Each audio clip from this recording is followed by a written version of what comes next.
Hey guys, it's TheFrXion here, or Tiger Tank 12, however you call me. I don't really care. Welcome back to World of Tanks, where we're going to be taking a look at some of the updated stats on the American heavy tanks. But before we do that, let's jump right into the Panzerkampfwagen 2 Ausführung J. This is a tank that was one of the main seal clubbers at tier 3 because it has a 50mm armor sloped plate at the front, or basically it has 50mm armor at the front, and it's really difficult to take out at tier 3. But the kind of the crux of the entire thing is that the gun is really bad and you need to fire premium shells, so that in a single sitting it could cost you like several 100,000 credits to play this tank effectively. One of the worst seal clubbing tanks in the game, and I think it really no longer has any place in World Tanks because you won't find any players at tier 3 when you're playing on the North American server. So have fun waiting for 15 minutes and then getting kicked out of the queue. Very interesting though, it is the cheapest you can get this tank for, because this tank only is being sold in bundles for obvious reasons. Back in the days, the cheapest bundle was $100, and now you can buy it for half of that. Probably has to do with the fact that less players play the game, and that yeah, you will not find a lot of tier 3 matches. So it's not really worth it, but just want to point it out. Wargaming is kind of getting desperate. At least it seems to be that way. We're going to take a look at some of the changes for the American heavy tanks. For some of them, I'm really excited, especially the M103 and the T32, because I think the M103 needs more armor and the T32 needs better mobility. Now, if you have more mobility on the T32 and you add a little bit of armor on the M103, I think both of these tanks are going to be quite fine. So, let's take a look. Very first thing is they're going to improve the armor on the cupola, which is great, up to 200mm from 190, or I'm not really sure if it's now 190 or 200, or yeah, it probably must be upgraded from 190 to 200mm. That's 10mm more. I'm not really sure if that's going to make a change, but it's an improvement at least. Now the gun dispersion is going to improve with both the stock gun and the upgraded gun, so that's nice to see. But you're going to have way worse turret traverse and track traverse, unfortunately. You can see only 26 degrees per second instead of the 32. That is a major nerf, in my opinion, because the turret on the M103 is massive, and having been able to turn a turret quickly, at least with 32 degrees per second, was something that you were able to use to bounce shots off. I don't really like that change too much. Kind of sounds like a nerf to me more than a buff. Now the gun dispersion is going to be improved by quite a lot. 0.04 is going to be dropping down. The hull traverse is also going to be decreased. I'm kind of confused. What do Wargaming understand in terms of buffs and nerfs? This sounds more like a nerf than a buff to me. Ammunition capacity goes up, which is great to see. Total hit points improved by 100 HP.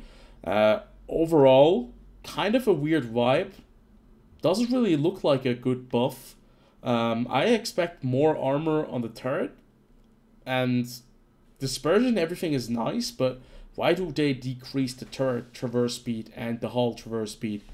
I think that's kind of going against the thing that they're trying to do. Either way, we're going to move on to the T32. It's also going to have a very nice cut to gun dispersion during the traverse or hull movement. You can see it gets cut down all the way to 0.18 or 0.16, depending on what gun, what turret you're using. Hull traverse is going to improve. Finally, we see some buffs. All the way to 29 degrees with the upgraded tracks, I guess. Turret or view range is going to go down by 10 meters. That's okay. But other than that, you're going to get some improvements. The penetration is going to go up. Only by 10mm, but at least it's something. Reload time is going to decrease, aim time is going to be better, and the dispersion is going to go down. So one thing that I noticed is that the T32 is very cumbersome when you play it in the old version of World Tanks. Now with more traverse speed, with better mobility, I think that the tank itself is going to be a lot more utilized by players because the tank has very good armor and the gun itself was decent, but it just kind of lacked the penetration. You had to utilize the gold shells a lot more than the AP shells, the standard shells. But 218, I think that's about the average that you have nowadays on a lot of the tier 8 heavy tanks. Now we're going to get to some very interesting tanks, and unfortunately a T29 is going to get nerfed. You can see that the aim time is going to get decreased. We're going to have a longer reload time for the 105mm gun, so they want you to actively use the 90mm gun. That gun was actually also buffed, but they haven't written that in here. Track traverse or hull traverse goes down, so that's going to be very painful, and your view range is going to get decreased by 10 meters.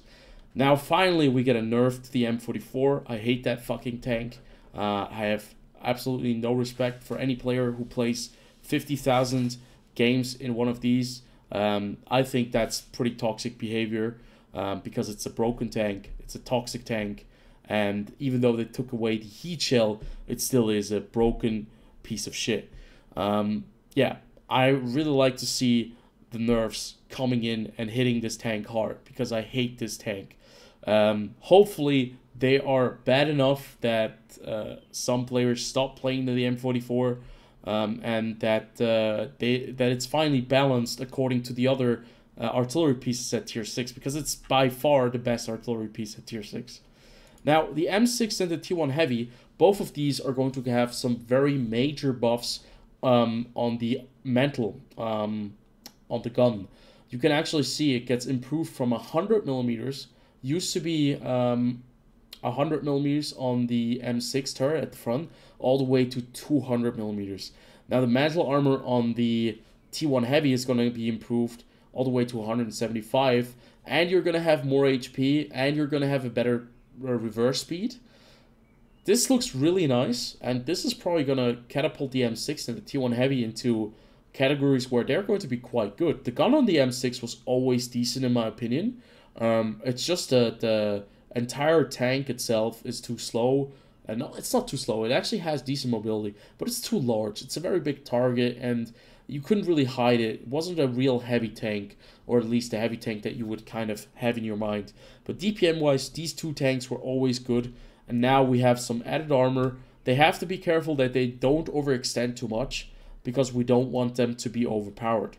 Now finally, the last two vehicles, the T6 Medium and the M3 Stuart, they're going to get more HP, they're going to have a better engine power, better aim time on the M3 Stuart, less gun dispersion, better mobility on the T6 Medium, so maybe people will actually play the very first prototype of the M4. Would be kind of neat. So what do you think about the changes? I think that obviously it's the first iteration. There are still going to be a lot more tests to be done with these tanks. I'm very glad that the T32 gets a buff.